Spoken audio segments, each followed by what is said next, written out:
रात के ठीक 12 बज रहे थे। चंदनगढ़ गांव की वो पुरानी बावड़ी जिसे सालों से कोई इस्तेमाल नहीं करता था, आज फिर से जिंदा हो उठी थी। चौकीदार बनवारी अपनी लालटेन लेकर रोज की तरह गांव का चक्कर लगा रहा था। तभी उसे बावड़ी की तरफ से कुछ आवाज सुनाई दी। कौन है वहां? बावड़ी के पास पहुंचते ही उसने देखा कि अंदर का पानी अपने आप हिल रहा है, जैसे किसी ने उसमें पत्थर फेंका हो, लेकिन वहां कोई नहीं था। तभी पीछे से किसी औरत के हल्के से गुनगुनाने की आवाज आई। बनवारी डर के मारे पीछे मुड़ा, कोई नहीं था। उसने राहत की सांस ली और वापस मुड़ने ही वाला था कि एक ठंडा हाथ उसके कंधे पर आकर रुक गया।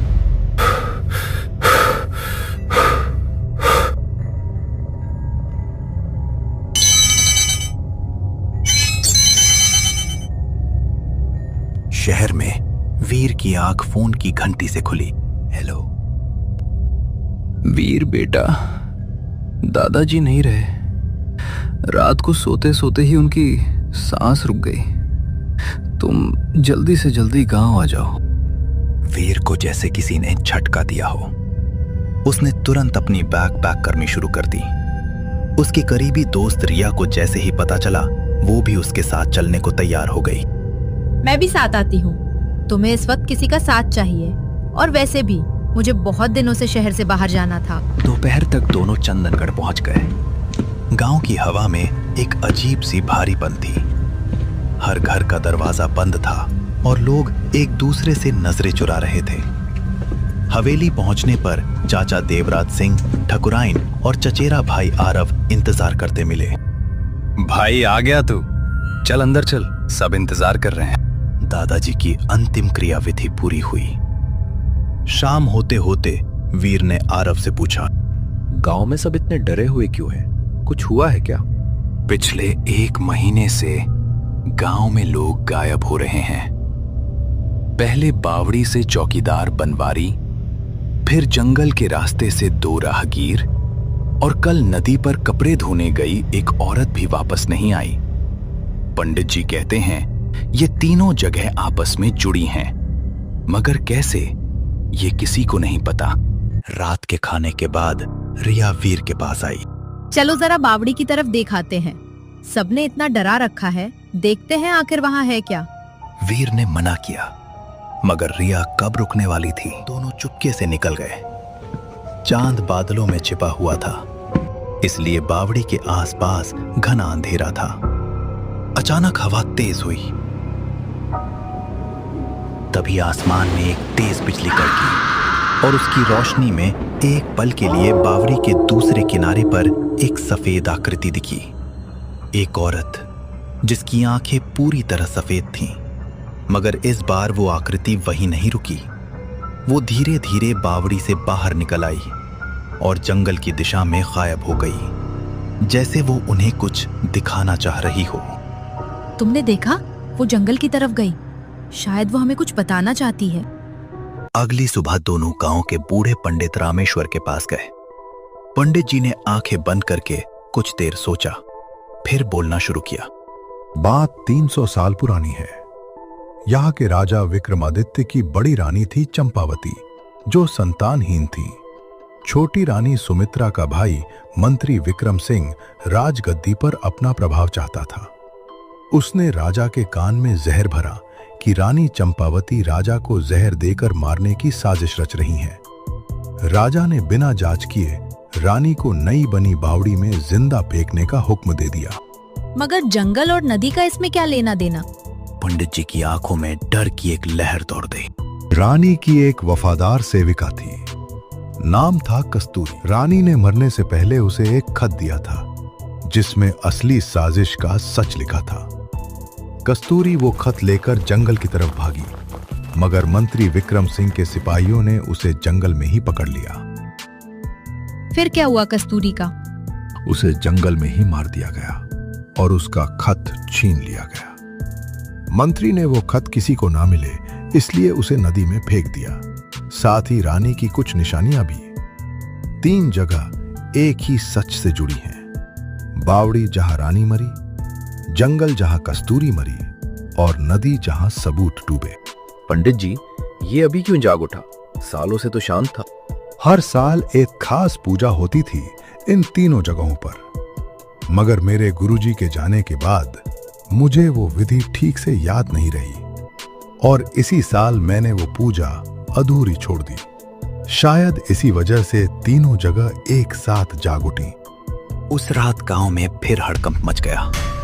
मुखिया के घर के पास खेलता छोटा मोहन अचानक गायब हो गया, ठीक बावड़ी के आसपास से।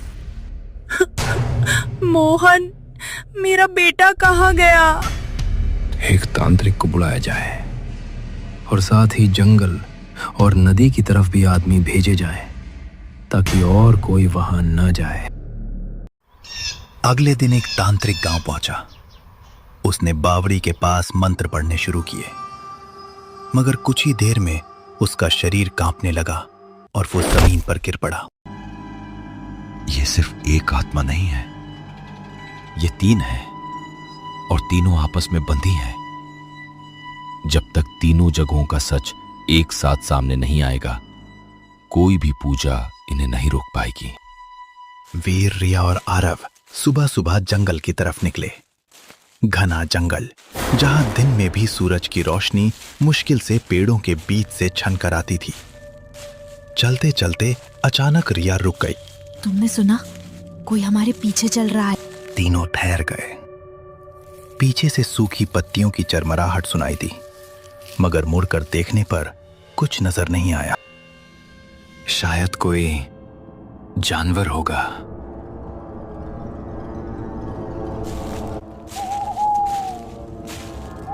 कुछ देर और चलने पर उन्हें एक पुराना टूटा हुआ शिवालय दिखा, जो जंगल के बीचों बीच झाड़ियों में दबा हुआ था। यहीं कहीं कस्तूरी की आत्मा भटकती होगी। मंदिर के अंदर घुसते ही अचानक एक ठंडी हवा का झोंका आया और दीवार पर लगी पुरानी घंटी अपने आप बज उठी। मंदिर के एक कोने में टूटी हुई मूर्ति के नीचे कुछ चमकता हुआ नजर आया। वीर ने धीरे से वहां हाथ बढ़ाया। इसे मत छुओ। तीनों डर के मारे पीछे मुड़े, मगर वहां कोई नहीं था। हवा में एक धुंधली परछाई धीरे धीरे एक औरत के आकार में बदल रही थी। मैंने इसे सालों से बचाया है, अब इसे मत ले जाओ। क्या आप कस्तूरी हैं? हाँ, मैंने रानी माँ को वचन दिया था कि ये सच दुनिया के सामने आएगा, मगर वो जिसने मुझे मारा, उसके वंशज आज भी इस गांव में हैं। अगर तुम सच में सच चाहते हो तो साबित करो कि तुम उस झूठ का हिस्सा नहीं हो। मैं उसी मंत्री विक्रम सिंह का वंशज हूँ, मगर मैं यहाँ इसलिए आया हूँ ताकि वो गलती सुधारी जा सके। मुझे माफ कर दो कस्तूरी, और हमें वो खत दे दो ताकि रानी। कुछ पल की खामोशी के बाद परछाई धीरे से पीछे हटी और मूर्ति के नीचे रखा वो पुराना मुड़ा तुड़ा खत हल्की सी रोशनी से चमक उठा। तुम सच कह रहे हो, मुझे ये तुम्हारी आंखों में दिख रहा है। ले जाओ इसे, मगर सावधान, नदी का सच अभी भी अधूरा है। जो वहां है वो इतनी आसानी से जाने नहीं देगा। शाम होने से पहले तीनों जंगल से बाहर निकल आए। खत को ध्यान से खोलकर पढ़ा गया। उसमें साफ साफ मंत्री विक्रम सिंह की पूरी साजिश लिखी थी, उसकी अपनी मुहर के साथ। मगर खत के नीचे एक आखिरी लाइन भी थी जो पहले किसी ने नहीं पढ़ी थी। मतलब अकेले बावड़ी पर यह सच बताना काफी नहीं होगा, हमें नदी से भी कुछ निकालना होगा। मगर क्या और कैसे? रात होते होते गांव में एक और खबर आई। दोपहर को नदी पर कपड़े धोने गई एक और औरत ने देखा था कि पानी के अंदर से एक हाथ जैसी कोई चीज ऊपर आई थी, बिल्कुल इंसानी हाथ जैसी, मगर उसका रंग बिल्कुल सफेद और उसकी उंगलियों में एक पुरानी अंगूठी थी। मेरे पिता यानी तेरे दादाजी हर साल अमावस्या से पहले नदी किनारे चुपचाप जाकर कुछ फूल चढ़ाते थे। मगर कभी नहीं बताया क्यों? शायद वो भी इस सच को जानते थे, मगर डर की वजह से कभी खुलकर सामने नहीं आए। अगले दिन अमावस्या थी। सिर्फ एक रात बची थी। वीर, रिया और आरव सुबह ही नदी किनारे पहुंच गए। पानी आज भी बेहद शांत था, जैसे उसके नीचे कुछ इंतजार कर रहा हो। आरव ने हिम्मत करके अपनी एक लंबी बांस की छड़ी पानी में डाली। छड़ी डालते ही अचानक पानी के अंदर से एक झटका लगा और छड़ी आरव के हाथ से छिटक कर दूर जा गिरी। हमें अंदर जाकर देखना होगा, मगर रात होने से पहले। दिन की रोशनी में शायद ये थोड़ा कम खतरनाक हो। वीर ने मना किया, मगर वक्त कम था। आखिरकार वीर खुद पानी में उतरा, धड़कते दिल के साथ। जैसे जैसे वो गहराई की तरफ बढ़ता गया, उसे लगा जैसे पानी के अंदर कोई उसे घेर रहा हो, कोई उसके पैरों को छू रहा हो। कुछ ही पल में उसके हाथ किसी सख्त चीज से टकराए। उसने उसे पकड़कर ऊपर खींचा। ये एक पुराना मिट्टी से ढका हुआ ताम्रपत्र था, जिस पर एक राजसी मुहर बनी थी और साथ में रानी चंपावती की एक टूटी हुई पायल भी थी। जैसे ही वीर ने उसे पानी से बाहर निकाला, पूरी नदी में एक तेज लहर दौड़ गई। तीनों जल्दी से किनारे की तरफ भागे। रिया ने पीछे मुड़कर देखा तो उसकी सांसें रुक गईं। नदी के बीचों बीच पानी से ऊपर धीरे धीरे एक विशाल धुंधली परछाई उठ रही थी, इंसान से कहीं बड़ी। भागो, जल्दी भागो! हवेली पहुंचकर तीनों हांफते हुए गिर पड़े। चाचा देवराज सिंह ने तुरंत दरवाजे बंद करवा दिए। क्या हुआ? तुम लोग ठीक तो हो? रात होते होते पूरा गांव डर के साए में था। आज की अमावस्या पहले से कहीं ज्यादा खतरनाक लग रही थी, क्योंकि अब सिर्फ रानी की आत्मा नहीं, बल्कि उसके हत्यारे की आत्मा भी जाग उठी थी। अब हमें तीनों जगहों का सच एक साथ बावड़ी पर लाना होगा, क्योंकि वही वो जगह है जहां सब कुछ शुरू हुआ था, वहीं इसका अंत भी होगा। रात गहराते ही पूरा गांव बावड़ी के पास इकट्ठा हो गया। वीर ने अपने हाथ में कस्तूरी का खत, नदी से निकला ताम्रपत्र और रानी की पायल लेकर आगे बढ़ा। रानी चंपावती, आज 300 साल बाद हम सच आपके सामने रखते हैं। आप पर लगाया गया आरोप झूठा था। कस्तूरी ने अपनी जान देकर भी ये सच बचाया और नदी ने इसके सबूत सालों तक संभाले रखे। मंत्री विक्रम सिंह, जिसका वंशज होने के नाते मैं आज यहाँ खड़ा हूँ, उसने ये सारी साजिश रची थी। मैं अपने परिवार की तरफ से माफी मांगता हूँ। 3 अलग अलग दिशाओं से 3 परछाइयां धीरे धीरे बावड़ी की तरफ खिंचने लगीं। एक रानी चंपावती की, राजसी मगर दुखी। एक कस्तूरी की, वफादार मगर डरी हुई।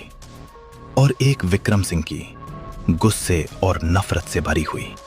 विक्रम सिंह की परछाई अचानक तेजी से वीर की तरफ झपटी। गांव वालों की चीखें गूंज उठीं, मगर ठीक उस वक्त पंडित रामेश्वर ने आगे बढ़कर बावड़ी में वो ताम्रपत्र और पायल डाल दी। सत्य की शक्ति झूठ से हमेशा बड़ी होती है। यह सुनकर रानी चंपावती की परछाई आगे आई और उसने अपना हाथ विक्रम सिंह की परछाई के सामने फैला दिया, जैसे वो उसे रोक रही हो। कुछ पलों तक दोनों परछाइयों के बीच एक भयानक खींचतान चली। हवा में बिजली जैसी चमक दौड़ने लगी। बावड़ी का पानी ऊंचा उछलने लगा। फिर अचानक विक्रम सिंह की परछाई एक तेज चीख के साथ बावड़ी की गहराई में खिंच गई, जैसे जमीन ही उसे अपने अंदर निगल रही हो। उसकी चीख धीरे धीरे शांत होती गई और फिर हमेशा के लिए खत्म हो गई। रानी चंपावती और कस्तूरी की परछाइयां अब एक हल्की रोशनी में बदलने लगी। रानी ने वीर की तरफ देखा।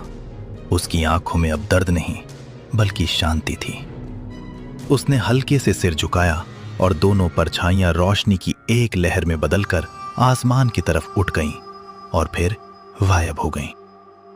गांव में कुछ देर सन्नाटा रहा। फिर धीरे धीरे लोग एक दूसरे के गले लगकर रोने और हंसने लगे। बावड़ी के पास से बनवारी, कमला और छोटा मोहन धीरे धीरे होश में आते दिखे, बेहोश मगर पूरी तरह जिंदा। बेटा, आज तूने सिर्फ गांव को नहीं बचाया, अपने पुरखों की भूल भी सुधार दी और 3 आत्माओं को मुक्ति भी दी। तुम सच में बहादुर हो वीर। वीर हल्के से मुस्कुराया, मगर उसकी मुस्कान में अभी भी थोड़ी बेचैनी थी। उस रात के बाद चंदनगढ़ गांव में फिर कभी कोई अमावस्या डरावनी नहीं रही। बावड़ी, जंगल का शिवालय और नदी का किनारा, तीनों जगह छोटे छोटे मंदिर बनवाए गए, जहां हर साल दीप जलाए जाने लगे। मगर कहानी अभी पूरी तरह खत्म नहीं हुई थी।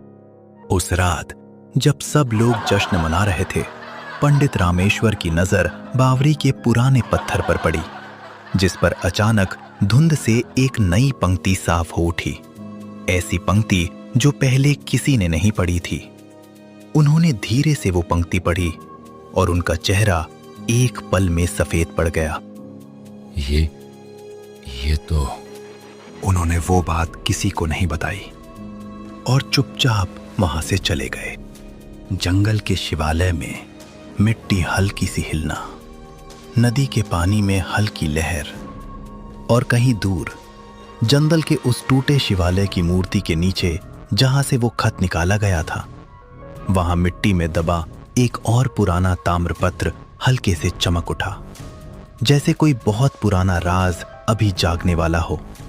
और नदी की गहराई में ठीक उस जगह जहां से ताम्रपत्र निकाला गया था, पानी एक बार फिर धीरे धीरे हिलने लगा, बहुत हल्का मगर साफ नजर आने वाला।